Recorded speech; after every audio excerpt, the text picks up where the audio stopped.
All right. Hello, everyone, and thank you for joining me this evening as I host the second installment of Hospice Simcoe's Grief Matters and Beginnings webinar workshop series. So tonight we are going to be focusing on grief after perinatal loss, or in other words, grief after pregnancy and infant loss.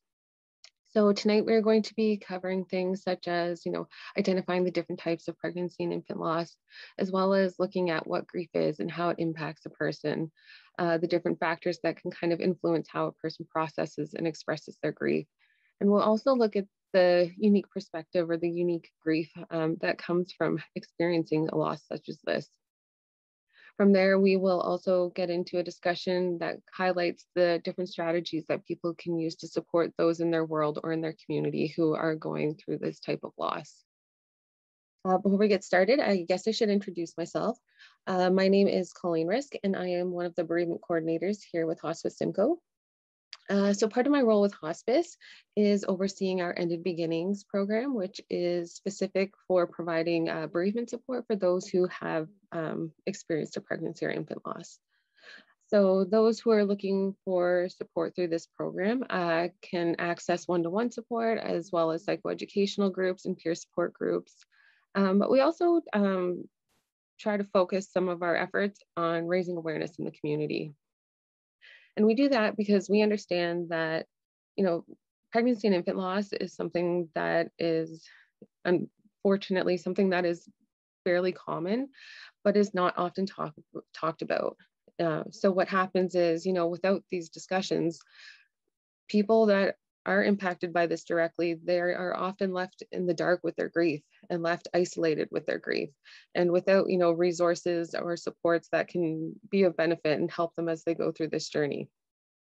So we're hoping in, raising awareness that we can kind of create a community where people understand what their fellow community members are going through and are able to, have meaningful discussions with them and provide them with support that is meaningful as well to them. Okay, so before we get started, there is a quote that I would like to read. So it says, "There is no foot too small that it cannot leave an imprint on this world." So I thought I'd read this and share this with everyone because I find, in the world of pregnancy and infant loss, that sometimes people really struggle with giving themselves permission to grieve. And it can be for a wide variety of reasons. But one particular example I'd like to share is that sometimes when people experience a loss earlier in their pregnancies, they almost kind of give themselves this messaging that they don't have as much of a right to grieve as those who've maybe lost their pregnancy or during the later weeks. And what I'd like to share from this quote is that, when a person finds out that they are expecting, their world is forever changed. And, when the unthinkable happens and, one of the most monumental experiences that a person can go through ends in a pregnancy loss or an infant loss, again, that person's world is forever changed. And it is something that is, difficult to wrap your head around and difficult to process. So it doesn't matter if your pregnancy loss occurred earlier in the pregnancy or in the middle stages or at the end, or if you were able to deliver a full-term baby, bring baby home, and then the baby died. It is something that you have every right to grieve and feel however you are going to feel. So please don't ever think that, just because, maybe you were earlier, like in the earlier stages of your pregnancy, that you don't have a right to grieve. Everyone has a right to grieve this loss. So with that being said, I'd like to start off by talking about the different types of pregnancy and infant loss. So there are 4 different types of loss listed here. So the first one is miscarriage, and that is the early delivery or loss of an embryo fetus that occurs prior to 20 weeks pregnancy. The second one is stillbirth, and that is baby born without vitals or any sign of life after 20 weeks of pregnancy. Then we have newborn and infant death, and that is when the baby dies within the first 28 days of being born. So in some occasions, baby may have never left the hospital, or baby may have been able to have been brought home or brought to a hospice. There is also perinatal death, and those are stillbirths and deaths that occur in the first week of life. So now that we've kind of identified the different types of pregnancy and infant loss, I would like to kind of switch gears and talk about grief. So, grief is very much a natural response and it's a natural reaction and state of being after experiencing a significant loss in our world. So, of course, for this evening, we are focusing on the loss of children and the loss of pregnancies, and all of that comes with it. So, with grief, it is very much an experience that is unique to the individual.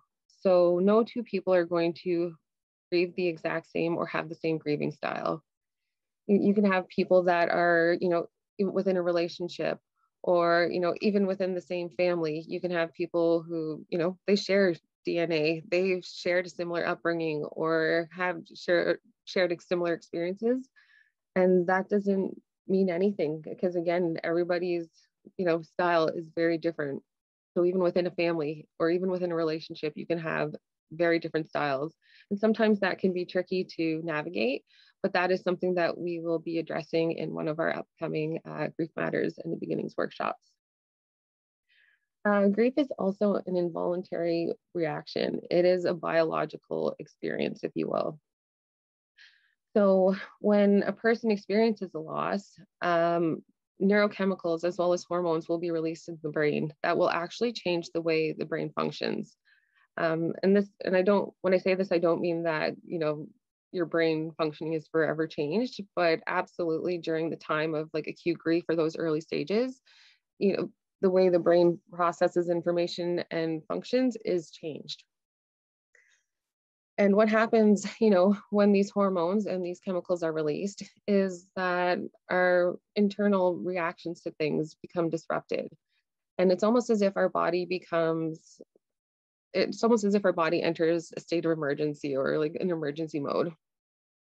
So it's like our fight or flight is activated.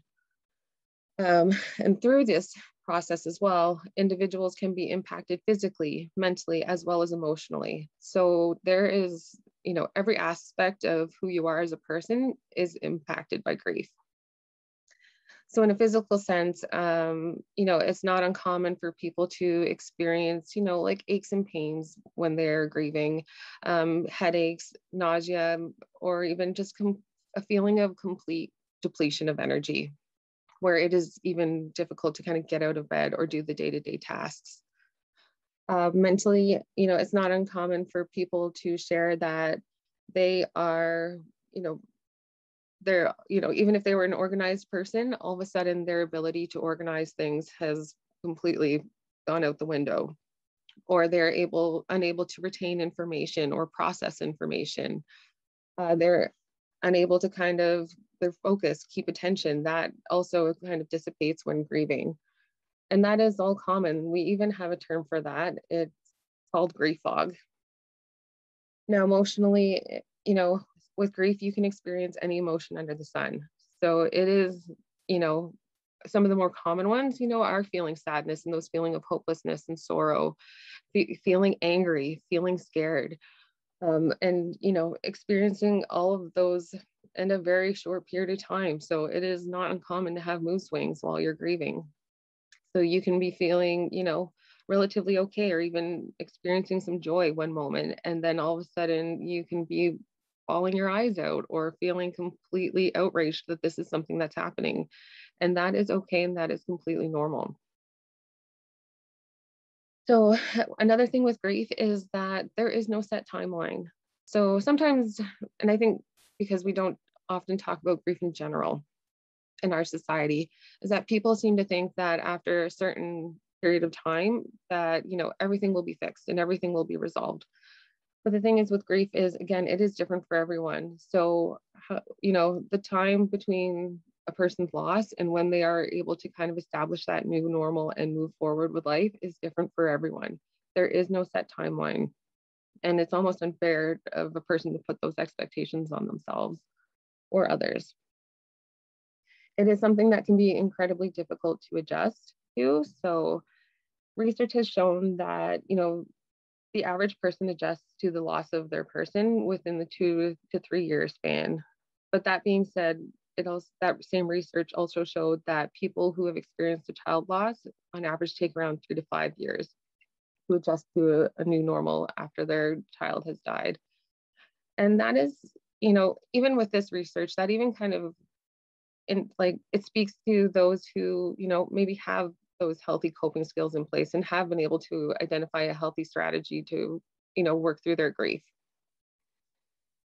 And, especially with pregnancy and infant loss, like there is a significant impact. So another article I was reading was saying that, up to 30% of individuals who do experience a pregnancy or infant loss will experience a significant emotional reaction that is difficult to navigate and difficult to manage. It also said that, in that same article, it said that for every 1 in 10 individuals who experience this type of loss, that they are likely to develop and exhibit symptoms of some sort of mental health disorder. Now, I am not trying to scare people when I say that in any way, shape, or form, because again, grief is messy and grief is hard, and it can make you feel like, you've been rocked to the foundation, to your very core. But, and taking the time and giving yourself permission to, feel how you're feeling and to work through those feelings, then, most likely you will come out on the other side. And yes, you will forever be changed, because there is always life before the loss and life afterwards. But you'll be able to, you'll find that normal and establish who you are after the loss and continue on. So some of the factors that influence a person's grieving style include a person's support network. Now, when I talk about a support network, I'm not saying that, it makes a difference if you have 100 people or even just a few close friends or, people that are in your support network. What genuinely matters when it comes to this factor is that people feel their support network is supportive. So, they feel like their grief is going to be heard, and they feel like they have the opportunity to share with their support network what they're going through. And they feel that their grief is validated, and they feel safe, and they feel supported. A person's culture is also a factor that can influence grief. So, with different cultures, there are different beliefs, different customs, different rituals, different values that all kind of influence how a person reacts and behaves to certain situations. So, I won't kind of say anything like speak to a specific culture, but, it is possible where in some cultures, it is very customary to openly express your grief and how you're feeling and not be afraid to openly mourn.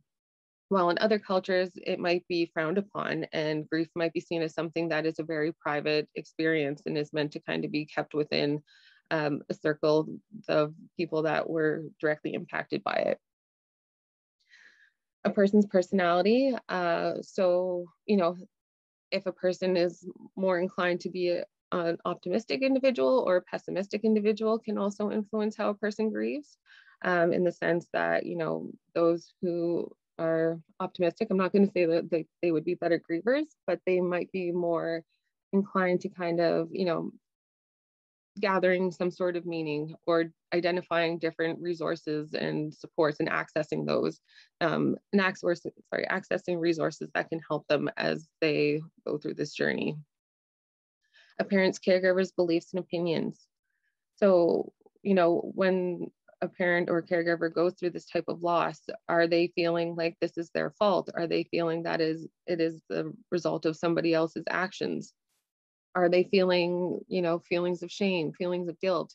Or are they even feeling that, once they get pregnant again, everything will be okay? All of those, beliefs and opinions can very much kind of influence like the style of a person's grieving and how, and like I guess, immersed they get within the grief journey. Attachment is a big one, and whether or not you were the partner that carried pregnancy. So when I say that, like absolutely all that are involved in the pregnancy and infant loss process or like that experience, they can be impacted and they can absolutely grieve this. But research shows that, as soon as a person finds out they are pregnant, it is very possible that they will start bonding with their growing baby and start, having visions of the future and what their hopes are and that kind of thing. Whereas, with the other partner, absolutely that can occur immediately, but a lot of times it kind of occurs later down the road, like when they are able to see kind of tangible, features of their partner's pregnancy. So, if you were one of those people that developed a very strong attachment to, your baby, and then all of a sudden, this experience was just violated in the worst kind of ways, and ending in a loss, it can be very difficult to kind of, decipher what's happened and how to move forward. Other losses and stressors are also can contribute to the way a person expresses their grief. So, are there other stressors in their life? Are they going through relationship issues? Have they gone through a move or a job change, all like as this kind of loss was occurring? And these other stressors or these other losses, they can very much impact the way a person grieves because their brain is almost just on overload trying to, identify which stressors should be addressed first and how to manage all of it all at once. A person's gender can definitely influence the way a person grieves. So, in our society in particular, we find that, the more feminine genders, if you will, there seems to be a standard where, it is okay for, the more feminine genders to openly express how they're feeling. And, they're expected almost to be emotional and to express this emotion.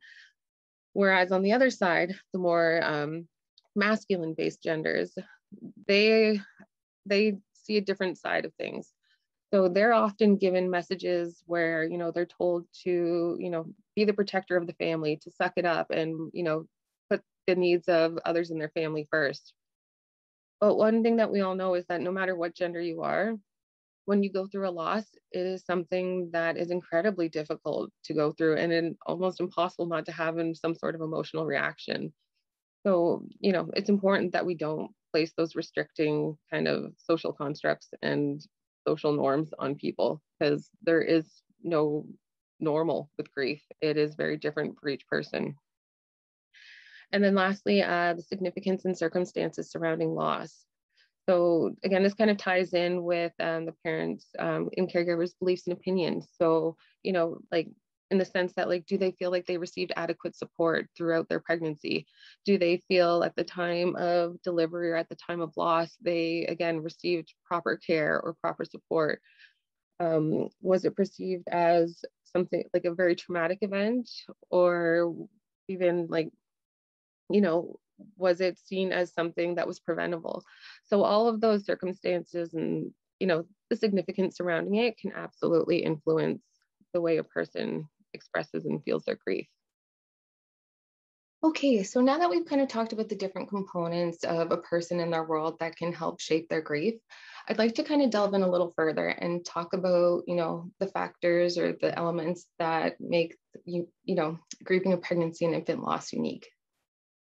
So one thing I'd really like to stress and start off with is that pregnancy and infant loss is actually more common than we think. So, according to PALE, the PALE network or Pregnancy and Infant Loss Network that is run out of Sunnybrook Hospital, as many as 1 in 4 pregnancies end in a loss. And as much as they say as many as 1 in 4, that number could even be a little higher as there are people out there that aren't aware that they are pregnant when they experience a loss or have not had the opportunity to connect with a healthcare provider with their pregnancy at the time of their loss. So those individuals aren't reflected in the statistics. So, and it is often, again, it is a disenfranchised type grief. It is something that is not recognized within our society, or it seems to be felt like it's something that is, easy to overcome or get over. And this has been a practice throughout history. So even going back to times where individuals gave birth in their homes, if they experienced a loss, they were kind of like, it was not encouraged for them to kind of connect with their baby and see their baby, name their baby. And often once the baby, like the birth was completed, the baby was removed from the room and they were like discouraged from seeing them. So with this kind of mentality and this kind of treatment, and considering how often pregnancy and infant loss is, that leaves a lot of people feeling alone in their grief and feeling disconnected from others who are going through something similar. This type of grief also violates expectations, and in more than one way. So we know that, when a person discovers that they are expecting, that their world is forever changed. From that moment forward, they are going through one of the most monumental events a person can go through in their life. And we don't expect, we expect this kind of an occasion to be full of joy. So when a death occurs and a pregnancy ends or an infant dies, it is a huge, huge violation of the expectation that, you'll get pregnant and things will be okay. And you will have this little bundle of joy that you will watch and help grow, or help them as they grow. It also violates, the typical life trajectory, if you will. So, we often think that, we'll be born, and then as we get older, we will, connect with somebody and have a child with them or children with them. And then, we'll get older and we'll get ill or whatever happens. And then it'll be our children that buries us. We don't tend to look at life as any other way. So we especially don't like kind of perceiving life in a way where it'll be us burying our children. So, when a person experiences a pregnancy or infant loss, that is another violation that is expected, or another expectation that is violated. There are also a lot of physical reminders that can act as a recurring trigger, especially in the early days. So depending on where the person is at with their pregnancy when they experience the loss, or, if after the baby is born, if they're breastfeeding, it isn't uncommon for, milk to come in.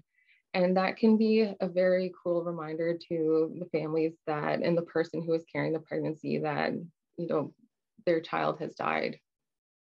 They also have this unique element of where a lot of times they have to deliver the child and know that, at the end of that delivery, they may not hear, the cries that somebody who gives birth to a live child would experience.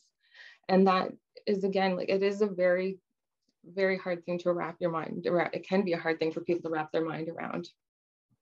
It is also kind of perceived as a taboo death, if you will. Again, as much as it is more common than we think, it often is associated with, other types of loss that people don't like talking about, such as suicide and overdose or murder. And, when we don't talk about it, again, it kind of prevents people from being able to connect with others and finding a community who are going through something similar. And it denies us the opportunity to fully understand what people are going through and how we can best support them. With this loss, there is also a loss of future, a loss of identity. So, it's not uncommon for when people find out they're expecting that, they start envisioning what their child will be like, what their hopes and dreams are for their child, and, what their family will look like once, the little one is outside and growing and running around.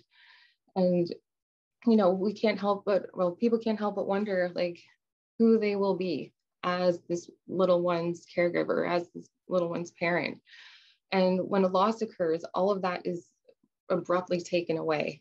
And it is absolutely something that people grieve. There are also a lack of memories. So when we think of, losing a grandparent or somebody like that, we often have a lifetime full of memories that we can reflect on to help kind of, keep them in our thoughts and in our hearts. Uh, and, with pregnancy and infant loss, because, their physical existence was brief, there aren't a lot of memories to reflect on. And that is something that can be very, very difficult emotionally and mentally for people to grapple with. There's also, with this particular type of loss, there's a lot of shame and feeling of guilt and failure. It's not uncommon to have people kind of share that they feel like their bodies failed them or that they failed their child, because we live in this society where, it is very much ingrained in us to protect our children at all costs. And so, when something like this happens, people can feel as if it was something that they did or that their body has failed them. And this is also something that expands beyond the person who is carrying, the pregnancy. So, if the person has a partner, that person can be feeling guilt and shame that they weren't able to protect their family and that something like this happened. From, as a grandparent's perspective, they can also feel similar feelings as, even though their children are at an age where they are reproducing, they weren't able to protect their child from going through this type of hurt. And if they've experienced it themselves, can feel like that extra added layer of guilt that, they weren't able to prevent it from happening again to their family. So now that we've talked about, the different components that help shape a person's grief, as well as the unique perspective or the unique reality of grieving a pregnancy and infant loss, I'd like to, touch on some of the common themes of the reality that people who are grieving this type of loss experience. So for starters, there is unfortunately a lack of support available to individuals. And this again goes back to the fact that we aren't having these discussions and, we aren't openly acknowledging and embracing what individuals are going through when they experience this type of loss. So, what happens is, even in like healthcare settings, individuals who go through something like this are, often leaving feeling like they didn't receive adequate support while they were going through one of the most, vulnerable moments of their life.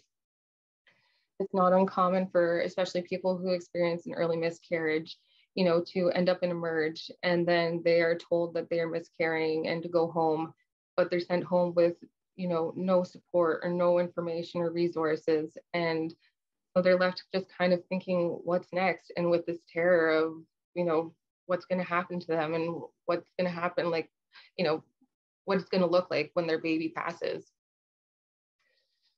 People who experience this loss also commonly report that there is a shift in their relationships.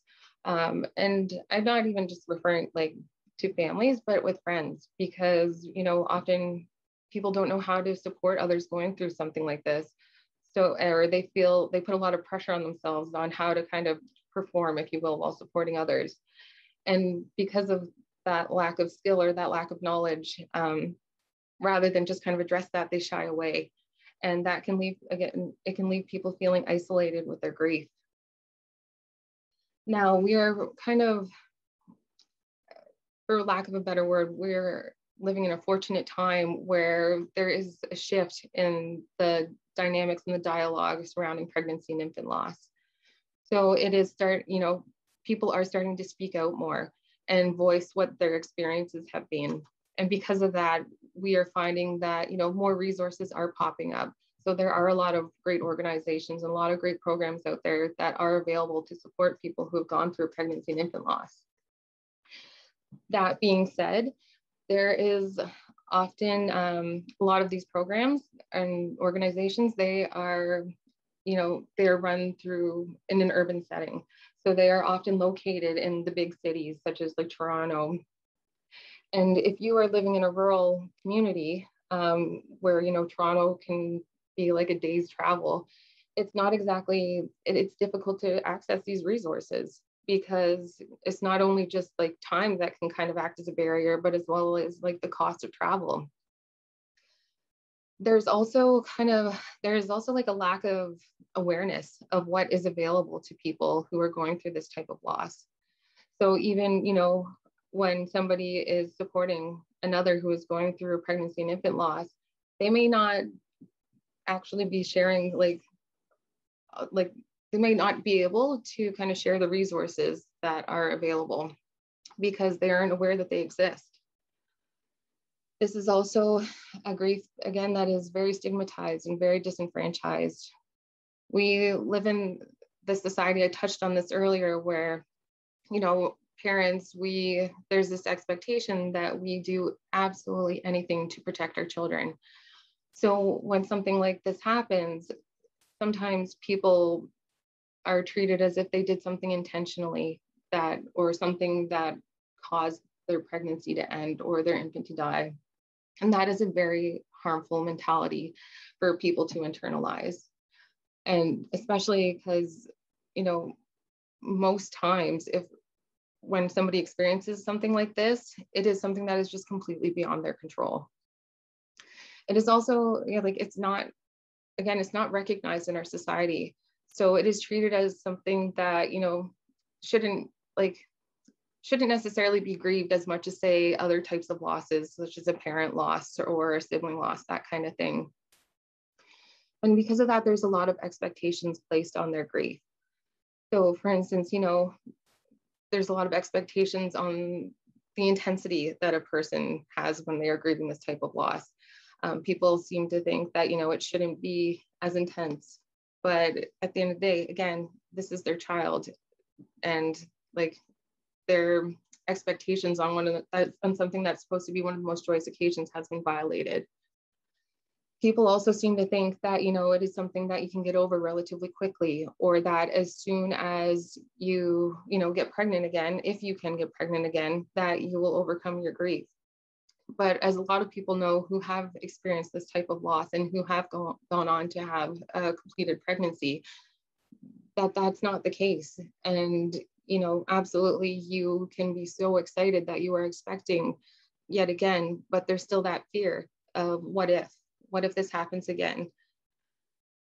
There's also with this type of loss, again, we need to be able to provide more sensitive support. So again, within a hospital setting, sometimes some hospitals aren't equipped with, private rooms. So people will be finding out that, their baby has died, and then they're placed in a ward with women who have given birth to children. And so they're stuck in a room with, women who are celebrating, or women and families celebrating the fact that, their family has extended, and listening to babies' cries. And that can be very traumatic and triggering for a person.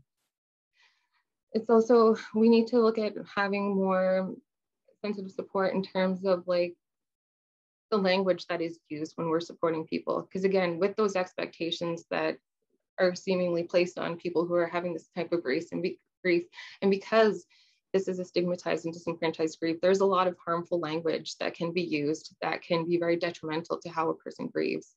So we want to make sure that, we are providing support that is using sensitive language and language that won't cause any more harm. So just to kind of wrap up this kind of portion of the presentation, I'd like to kind of touch on the different misconceptions and truths that exist surrounding this grief. Because with the lack of dialogue and with the lack of information, a lot of misconceptions do exist. So for one, time heals all.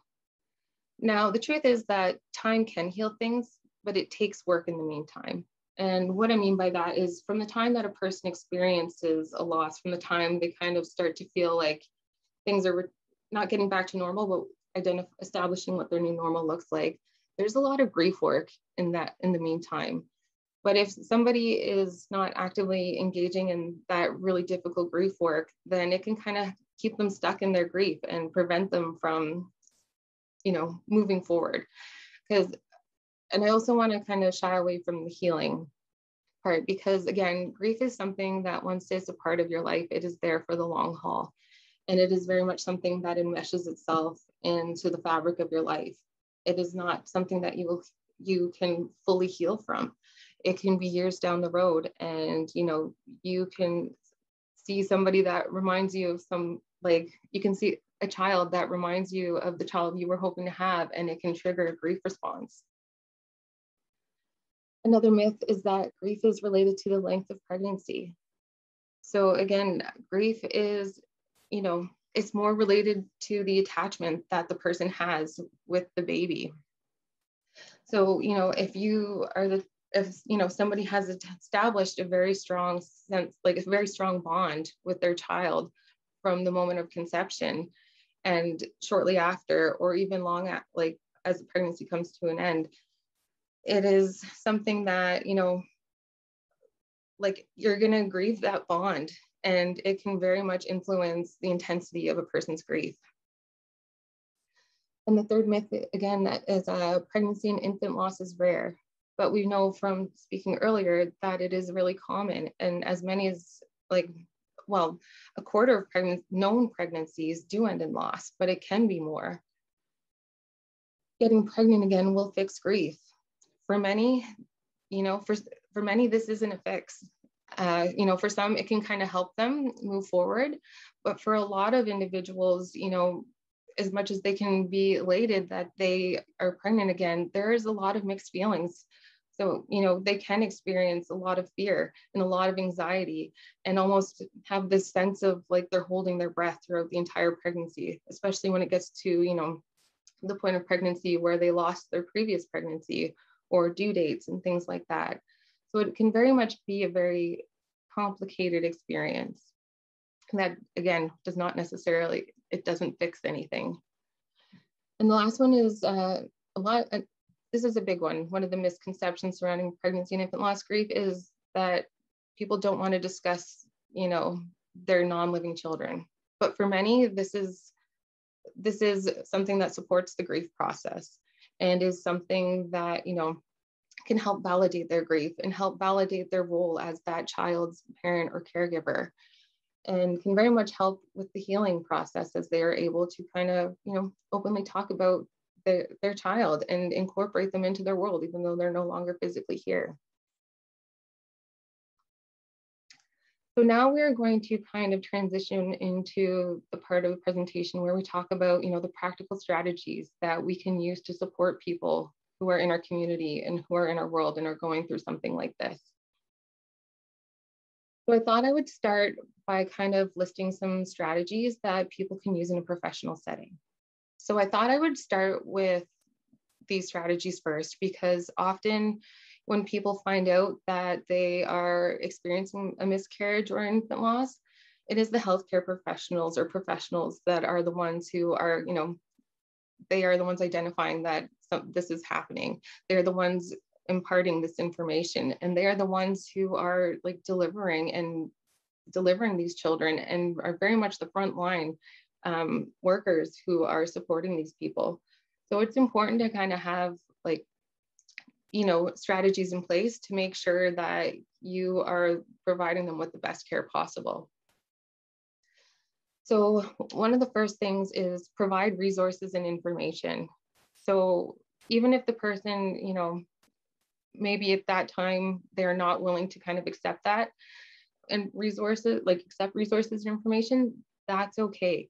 You can kind of return to them at a later period in time and see if this is they would be willing to accept this kind of information. Because a lot of times people do down the road wish they kind of had a better idea of what was available to them, or wish they knew something that they now know.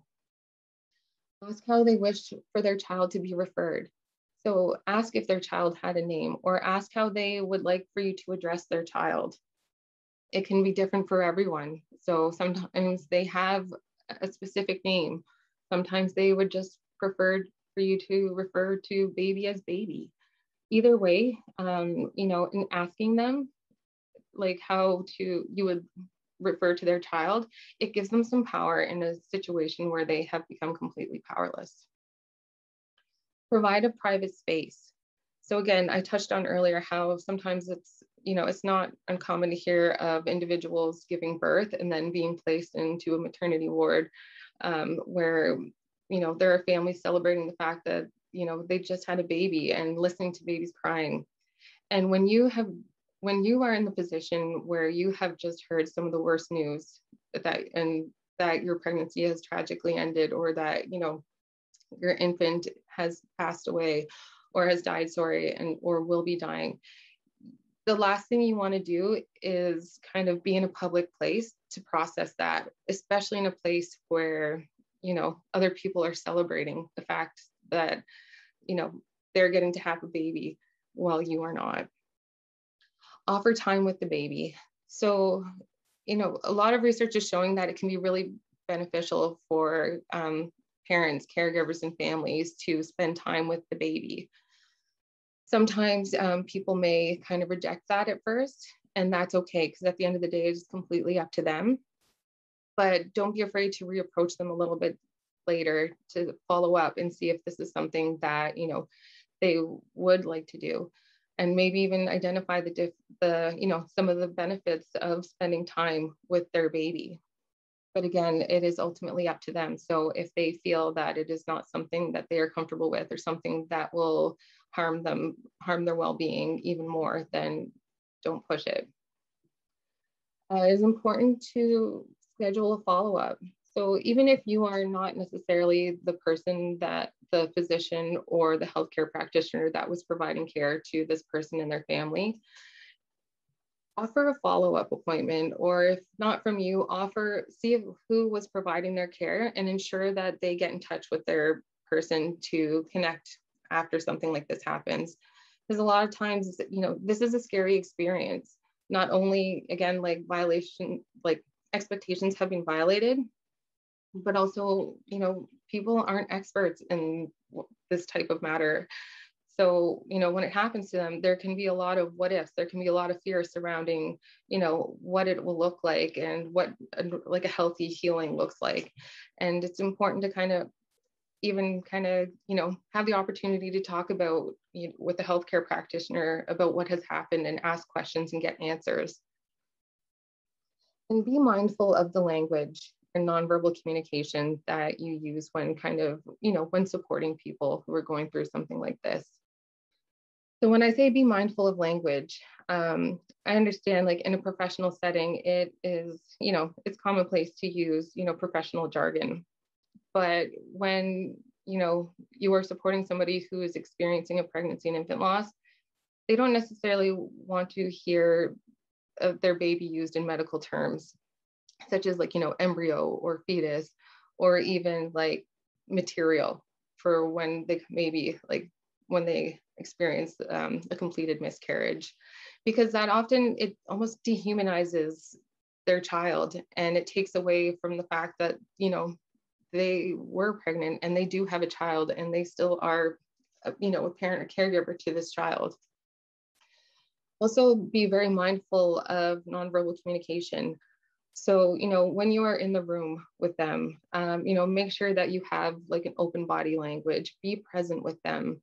Make eye contact, but, like, don't stare, because not everybody people don't like to be stared at.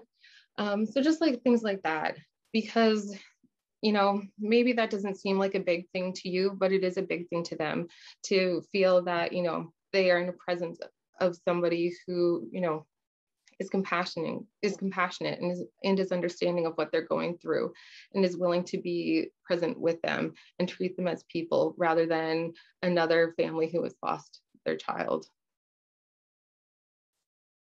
Now, some general practical support that people can kind of offer to, family or friends, neighbors, or whoever in your world has or is going through something like this, is don't just offer support, do. And what I mean by that is, often when somebody goes through a loss, it's not uncommon for them to have somebody in the world ask them, like, or let them know, like, hey, if you need anything, just let me know and I'll gladly do it. And that is all fine and dandy, of course, because, somebody is just trying to provide support.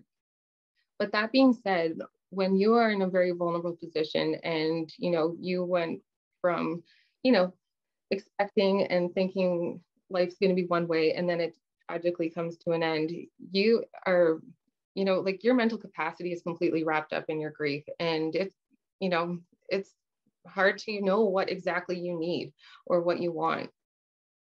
So, if you live close by and are out doing groceries, don't be afraid to pick up some prepared meals and drop them off to the family. Because often, again, with grief, like their mental capacity is just so consumed with their grief, and they don't necessarily have the mental or like the energy to, do the day-to-day stuff. So if you can just kind of, again, drop off those prepared meals, or, if you see their grass is getting thick or getting long, go ahead and cut their grass with their permission. Just kind of take some of that, extra pressure of, completing the day-to-day tasks when you are mourning and when you're grieving. Acknowledging the loss of the baby is another big one. And again, this goes back to, it validates that to the person that was carrying the pregnancy and to the family that, their baby was real and their child meant something. And absolutely, like, yes, despite the fact that the baby is no longer physically living, they're still the parent and the caregiver to that child. Encourage the family to plan a memorial. So again, like just with anything else, like you shouldn't force anything on people when supporting them, especially with their grief. But, it might be worthwhile, like encouraging them to, plan a bit of a memorial to celebrate, this baby's brief existence, and to celebrate the fact that, they left a big mark and created a lot of love in the short period of time that they physically existed. Refer to the baby by their name. So, if the family named their child, ask what the name is and ask if it's okay to refer to them by their name. Sometimes, when something like this happens, people will not name their baby, and that is their choice, and that is more than okay. But in that case, ask how they would like for you to refer to their baby as. Don't kind of, don't refer to baby as it or something like that, because again, it kind of dehumanizes the existence of this child. Let them talk about their baby. So often, it helps with the grieving process when we are able to, share how we're feeling and talk about our loved one and our children, and talk about their children, sorry. So, give them space to talk about, what happened, as well as, like what they were hoping, any kind of, like hopes or dreams that they had for their children, or even, some brief memories they may have had, if they got to the point where they were able to feel that first kick, allow them to kind of share in that moment and relive it and enjoy that. Don't take offense if support is rejected. So, sometimes, like when people are grieving, again, so much of their mental energy is just consumed by grief, and their physical energy is just completely depleted, that they don't have the energy to, ask for help, or they just want to be left on their own for a little bit. So they may just kind of say no and reject the kind of support that you're offering. And that's okay. That's not about you. This is just what they need at that time. There's nothing to say that you can't, try again in a little bit, maybe when they're in a different headspace. But again, like after, don't force your support on people either. Don't place expectations on their grief. So again, grief is a unique experience. It will be different for everyone. So avoid kind of, if they're struggling a few months down the road, please be patient with them and be kind, because this is a huge, huge monumental experience, and it is not something that can be taken lightly. And, it cannot be something that you can move forward from in, any timely fashion. It's different for everyone. Ask questions, but don't be intrusive. So, asking questions often, opens up opportunities again where they can talk about their baby, which can be, a therapeutic and healing experience and process. And remember that others in the family are grieving as well. So, with pregnancy and, with the pregnancy, like this is often kind of like a family affair. And I'm not necessarily like talking about, biological family, but just people that are like your chosen family. And, you know, when a pregnancy ends or when an infant dies, like it impacts more than just a couple of people. It can impact an entire system of people. So check in, you know, with grandparents or with best friends to see how they're doing all as well through this time. Now, with grief, there isn't necessarily a right or wrong way to support somebody. You know, like not everybody's going to have a big Oprah saying that's just going to be so amazing that it's just going to like a eureka moment. But that being said, you know, there are some strategies that can be more harmful and can really like invalidate a person's grief experience and kind of, you know, make their grief process or their grief journey feel a little more harder, if you will. The one is comparing losses. Even, you know, if you have gone through a loss or if you've gone through something similar, you know, there's nothing wrong with, you know, sharing in that grief and acknowledging, you know, how you felt at that moment and recognizing it in the person you're supporting. But don't get to the point where, you know, it almost becomes a competition, because at the end of the day, it doesn't matter. It is two different losses and two different experiences. And it can be really harmful, you know, when somebody's sitting there telling somebody in a vulnerable position that, you know, their loss was worse. And it can take away from, you know, their ability to give themselves permission to feel how they're feeling. Avoid giving unsolicited advice. So often with grief, and this is, you know, grief in general, people seem to feel that they need to impart with some, you know, random bits of advice or pieces of wisdom. And as if that would kind of be the fix it, if you will. But often this unsolicited advice it's just not warranted and can be harmful. So, you know, saying something like, oh, like, you know, next time this happens, just make sure you know, like drink a lot of tea or keep your legs lifted. Like that stuff, you know, like maybe it helped you, but it's, you know, in that moment, like they've already gone through a loss. So this unsolicited advice can almost make them feel as if they did something wrong. Avoid making comments such as, you'll have another one, or it must have been God's plan, or it just means there was something wrong with and it wasn't meant to be. At the end of the day, you know, I understand that a lot of times there is no malice behind these comments, and they were very much imparted in a way that was meant to offer support.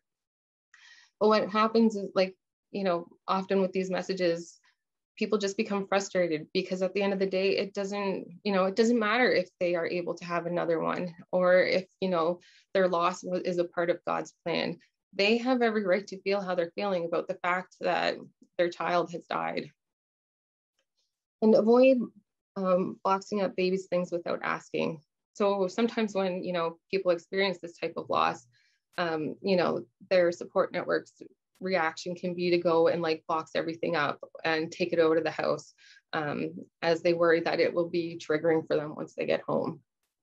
But, you know, and for some people that is something that they want or could want, but for others, it is very much like you are removing their baby's presence from their home. And, you know, when they're coming home from the hospital without baby, or it's, you know, it can already be a difficult experience. And then you kind of walk in the nursery or, you know, whatever was set up for baby is gone. It can just be like a further, you know, confirmation of the cruel reality of this situation. And last but not least is act like the baby doesn't or didn't exist. Because at the end of the day, this child did exist, and this child did leave a mark on your person's like world, and it like had a big presence in their life. And, you know, when people act like the baby doesn't exist or didn't exist, it denies people opportunity to reach out and, you know, partake in that grief work and engage in that process of, you know, that grieving process and identifying, you know, how to cope and how to heal, not heal, but like how to cope and different strategies to take care of themselves that'll help them kind of, you know, move forward. And also kind of challenges, like it makes them feel as if maybe, you know, they don't have the right to grieve when absolutely they do. And it can be really harmful when you're sitting in a world and you are grieving the fact that your child is dying, and then you feel that like nobody cares because they are not acknowledging, the child's existence, or the fact, or acting as if, something like this didn't happen. Now, I'd like to kind of wrap things up by talking about, how people who are going through this directly can kind of help themselves, especially in the early days of grief, because those days are, those are some of the most stressful days a person can experience, and some of the most emotionally and mentally and physically taxing days that a person can experience. So to start off, drink plenty of water. So, when people are grieving, it's not uncommon for them to be crying a lot and blowing their nose and, just like heavy breathing. And all of that can lead to a person being dehydrated. So it's important to drink plenty of water to kind of keep you hydrated, and it'll keep your body kind of, working as best it can be in this time, and kind of help keep things regulated. Take care of your physical self. So, do your best to get, proper amounts of sleep and eating healthy meals, doing things to take care of your body. So, whether that's kind of getting up and going for a walk, or even if it's just resting, but just doing all of those things to kind of take care of your physical self is important. Getting rest. So again, it's not uncommon when people are grieving that, their pattern of sleep is altered a little bit. So for some, it can, lead to, feelings of like experiences like insomnia, where, they are not sleeping, or when they are sleeping, it is very limited, and it's not very restful. Or they can go the opposite way, or they could be sleeping too much. I think, everybody's experience is different, but do your best to kind of keep a routine established surrounding, bedtime, to help your body kind of keep going with the routine, and just to make sure, help it realize that like it's time to rest. If you can't rest, that's okay. Just get rest when you can. So, even if you were up all night and unable to sleep, but in the morning you're just exhausted, go ahead and, take a nap. Just rest whenever you can. Limit time on social media. So, often when people are, they're at an age, and they are, socially involved with others who are going through something similar. And we live in a world where we like to share everything on social media. So if you have just experienced pregnancy or infant loss and you go on social media, it's quite possible for you to, see postings of like pregnancy announcements or gender reveals, that kind of thing. And it can be really triggering and upsetting, even if it's not related to something like that. Just the fact that, just seeing people, enjoying their lives when you feel like yours has just kind of been destroyed, it can be very taxing on your mental and emotional well-being. So limiting, time on social media kind of limits your exposure to that. Make lists. When we're grieving, that the grief fog is a very real thing. So, it can be hard to kind of keep track of certain things that, even the day-to-day stuff, it can be hard to keep track of. So, make lists to help you identify what you need to do and what you'd like to get done. But don't be so focused on the list that, you need to complete every single item within a day. Even, be kind to yourself. Even if you get a few items done, that is a huge accomplishment, especially the early days of grief. Allow yourself some alone time if needed. When somebody goes through something like this, their support network can really just bombard them and just be in their face all the time about, they're just wanting to be there to support you. But, sometimes you just want to be alone, and it's okay to give yourself permission to, tell people that you need that space and to take that space for you. So you have that time to process what you've been through, to recharge your batteries, whatever you need in that moment. And allow others to help.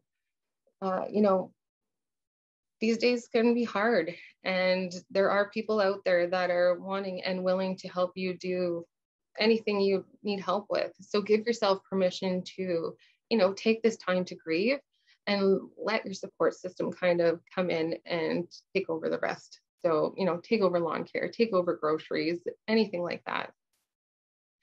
And last but not least, be kind and patient with yourself. Grief isn't a one size fits all approach. It's not an experience where, two people are going to experience the same kind of journey.